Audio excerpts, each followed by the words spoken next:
Everyone. आप लोगों में से बहुत लोगों ने मुझसे पूछा कि मेरी पर्टिकुलर सब्जेक्ट वाइज क्या क्या स्ट्रेटेजी थी, मैंने क्या क्या सोर्सेस फॉलो करे। तो मैं पर्टिकुलर हर एक सब्जेक्ट की स्ट्रेटेजी वाइज वीडियो शेयर कर दूंगी। इस वाली वीडियो में मैं जनरल अवेयरनेस सेक्शन के बारे में बात करूंगी, मेरी क्या स्ट्रेटेजी थी, मैंने किस तरह से पूरा प्रिपेयर किया, प्लस मैंने क्या क्या सोर्सेस फॉलो करे। लेकिन उससे पहले बहुत लोग की क्वेरी थी कि वो मेरे से कहाँ कनेक्ट कर सकते हैं, तो मैंने उसके लिए टेलीग्राम चैनल बना दिया है जिसका नाम शालिनी कांडपाल ही है। मैं उसका लिंक डिस्क्रिप्शन में डाल दूंगी, आप उसे ज्वाइन कर सकते हैं। तो अब हम बात करते हैं जनरल अवेयरनेस सेक्शन की। तो जनरल अवेयरनेस सेक्शन में current affairs and banking awareness दोनों ही बहुत ज्यादा इंपॉर्टेंट रोल प्ले करते हैं। लेकिन हमने हमेशा से देखा है जो सबसे ज्यादा वेटेज होता है वो करंट अफेयर्स का होता है। स्पेशली लास्ट 6 to 8 मंथ के करंट अफेयर्स बहुत ज्यादा इंपॉर्टेंट हो जाते हैं। बाकी रिसेंटली आरआरबी में बैंकिंग अवेयरनेस से भी बहुत ज्यादा क्वेश्चन पूछे गए हैं, तो हम दोनों में से किसी को भी निग्लेक्ट नहीं कर सकते और दोनों को साथ लेकर बैलेंस बनाकर चलना बहुत ज्यादा कंपलसरी है अगर हमें मेंस में अच्छे खासे मार्क्स की लीड चाहिए। तो सबसे पहले मैं करंट अफेयर सेक्शन के बारे में बात करती हूँ। उससे भी पहले जो मैंने करंट अफेयर्स सेक्शन को प्रिपेयर करते समय गलती करी थी वो ये थी कि मैं हमेशा से पहले प्री के रिजल्ट आने का वेट करती थी, और जब प्री का रिजल्ट आ जाता था उसके बाद ही करंट अफेयर्स का सेक्शन प्रिपेयर करना शुरू करती थी। एक तो हमें प्री और मेंस के बीच में बहुत कम टाइम मिलता है, प्लस जब आप एक साथ इतना कुछ पढ़ते हैं तो रिकॉल करना बहुत ज्यादा डिफिकल्ट हो जाता है और फिर आपके जीए में उतने ज्यादा मार्क्स नहीं आ पाते हैं। लेकिन जीए एक ऐसा सेक्शन है, अगर आपने बहुत तरीके से और अच्छे वे में प्रिपेयर किया है तो अगर पेपर टफ भी आता है तब भी आप एक डिसेंट स्कोर कर सकते हैं, और अगर पेपर सही आता है तो आप एक अच्छी खासी लीड ले सकते हैं पेपर में। इसलिए मुझे ऐसा लगता है कि करंट अफेयर्स आपको टाइम से स्टार्ट कर देना चाहिए प्रिपेयर करना।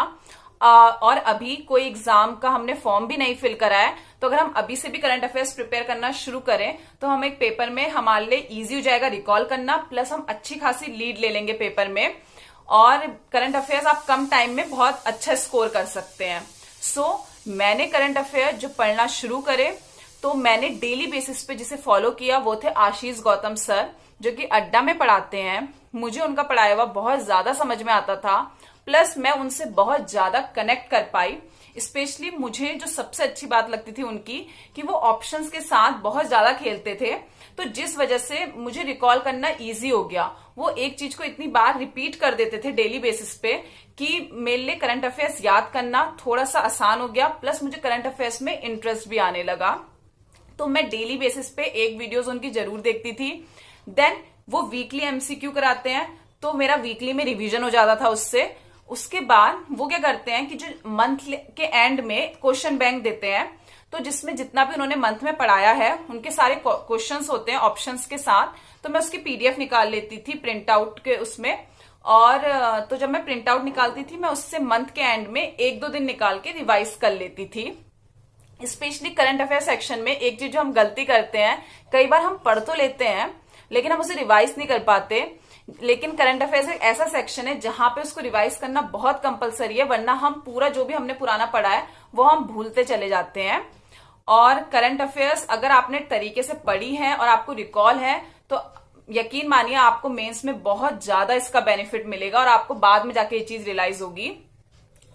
उसके बाद मैं क्या करती थी, ये तो मैं डेली बेसिस पे चलता ही था, जो मेरा रेगुलर बेसिस पे चलता था वो था आशीष गौतम सर अड्डा से। फिर जब प्री का रिजल्ट आ जाता था तो प्री के रिजल्ट आने के बाद मैं पीयूष रघुवंशी सर हैं जो कि एग्जामपुर चैनल में पढ़ाते हैं, मैं उनका लास्ट 6 मंथ करंट अफेयर्स देख लेती थी, या फिर वो बेस्ट 200 करंट अफेयर्स की सीरीज शुरू करते थे, मैं उसको देख लेती थी। तो वहां से मेरा रिवीजन भी हो जाता था और मेरे को एक कॉन्फिडेंस भी आ जाता था कि हाँ मैं एक और जगह से पढ़ रही हूँ जहां से अगर मेरा कुछ छूट भी गया तो मैं वहां से उसे कवर कर सकती हूँ। बाकी उसके अलावा मैंने टेलीग्राम चैनल में आजकल बहुत सारे चैनल है जो क्विज कराते हैं, तो मैंने भी एक टेलीग्राम चैनल क्विज करा था, मुझे उसका कंटेंट बहुत पसंद आया था। उस टाइम पे पेपर चल रहे थे, वो लोग मंथली बेसिस भी कराते थे प्लस मिक्स भी कराते थे, तो मैं वहां पे क्विज दे देती थी। अगर आप में से किसी को भी वो चैनल ज्वाइन करना है तो मैं उसका लिंक डिस्क्रिप्शन में डाल दूंगी। अब तो वो डेली बेसिस पे भी क्विज कराते हैं, तो आप डेली बेसिस पे भी वहां पे क्विज दे सकते हैं।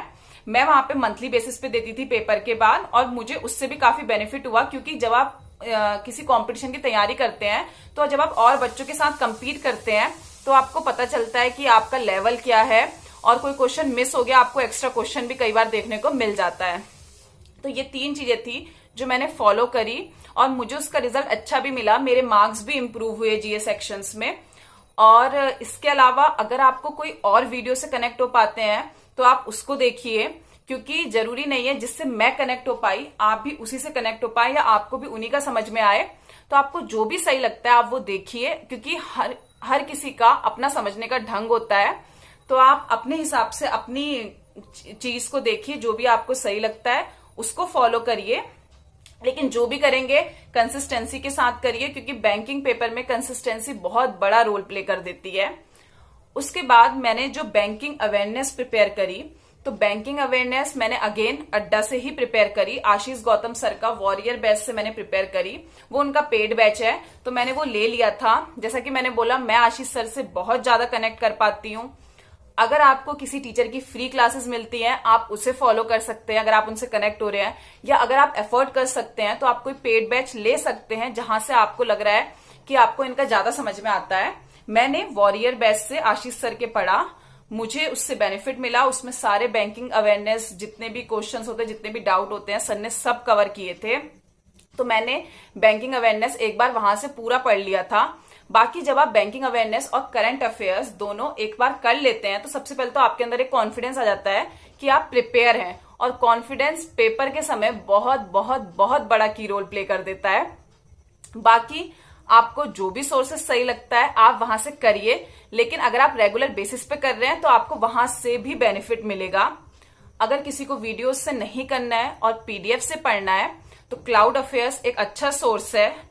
टू बी वेरी ट्रू, मैंने आज तक कभी क्लाउड अफेयर्स से नहीं पढ़ा है, लेकिन मेरे जितने भी फ्रेंड्स हैं जो बैंकिंग के पेपर देते हैं, जिन्होंने भी क्लाउड अफेयर्स से पढ़ा है, उन सबके रिव्यू बहुत अच्छे हैं उसको लेके। तो अगर आप पीडीएफ से पढ़ना चाहते हैं तो आप क्लाउड अफेयर्स से पढ़ सकते हैं। मेरा जो सोर्स था मैंने आपको बता दिया है। मैंने जो मेनली फॉलो किया था वो थे आशीष गौतम सर अड्डा से। बाकी उसके बाद जो मैं प्री निकलने के बाद प्रिपेयर करती थी तो आशीष सर को तो मैं फॉलो करती थी, साथ साथ में वो लास्ट 6 मंथ करंट अफेयर्स जो मैंने आपको बताया, प्लस जो भी मैंने आपको टेलीग्राम चैनल में बताया वहां मैं क्यूज दे देती थी। अगर आपको भी उसी चैनल से क्यूज देनी है तो मैं उसका लिंक डिस्क्रिप्शन में डाल दूंगी, आप भी उसे ज्वाइन कर सकते हैं। और अब तो उसमें डेली बेसिस पे भी क्यूज होती है, तो आप डेली बेसिस पे भी उस पर क्यूज दे सकते हैं। बाकी आपको मेनली कहीं से भी पढ़े, कंसिस्टेंसी बहुत जरूरी है, और किस तरह से आप प्रिपेयर कर रहे हैं, आप बीच में गैप मत लीजिए। अगर कभी गैप हो भी जाता है तो कोशिश करिए आप उसे कवर कर लीजिए, तो आपको ऑब्वियस है उसका रिजल्ट अच्छा ही मिलेगा। एंड बाकी की स्ट्रेटेजी वीडियो मैं शेयर करूंगी। अगली वीडियो आपको किस पे चाहिए आप कमेंट डाउन भी कर सकते हैं, मैं कोशिश करूंगी मैं उस पे ही बनाऊं। बाकी अभी के लिए इतना ही, बाय बाय।